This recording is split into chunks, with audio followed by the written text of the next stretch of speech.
Don't be scared of that repo. Repos don't mean shit. I've had 3 repos. They'll finance you every single time, babe. That shit is not real. That is a matrix setup. They make you think that all these things are inaccessible if this stuff happens, but it's not true.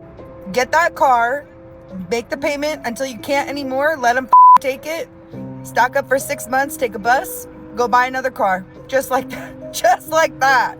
After my most recent repo, my credit actually went up like 80 points. And it never went back down. Like, what? I'm like, all right, this ain't real. Yo, people just say the most stupidest shit, man. They say the most dumbest stuff that sometimes it just blows my mind. That people have the confidence to get online, record a video, and hit post, and allow people to hear the nonsense you are saying, and you think it's like no repercussions of it. Like no one's in your family or your friend is and be like, yo, what is that nonsense that you're posting on social media?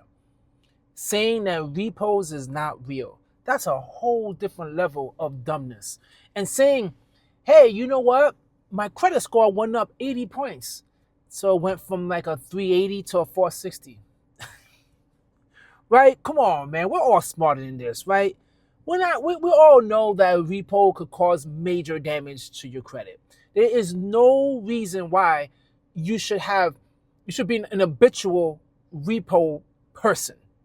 Now listen, we all go through stages in our life where we're going through some financial difficulties, and having a repo is an unfortunate thing that will happen, right? But you can't afford it. You come into realization like, listen, I bought a car that I certainly couldn't afford. I couldn't afford it. It was way too expensive. Tired of living paycheck to paycheck, and all I'm doing is going to work to just pay for this stupid ass car that I just cannot afford. That is a completely different situation. Or you might lose your job or whatever the case may be. But you come to realization like, damn, I got to get a repo.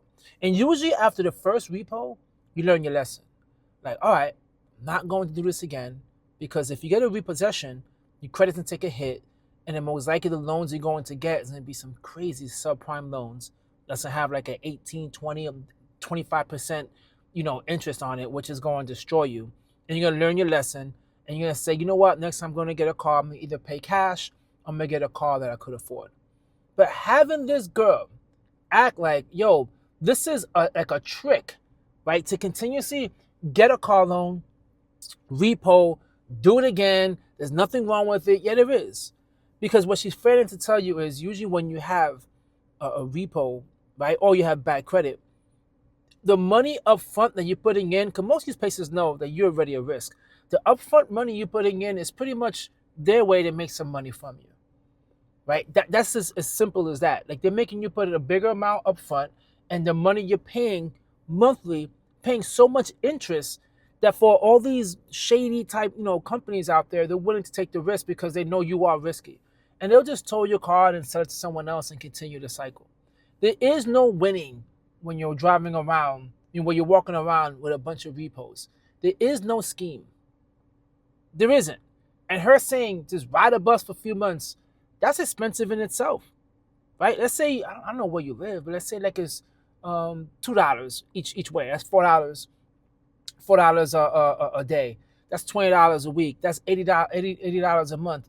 And just all the shenanigans you're going through and having to wait and this inconvenience. Come on, man. Just handle your business. There's nothing wrong with riding the bus, don't get me wrong. But to simply act like, F it, get repos, and that's it.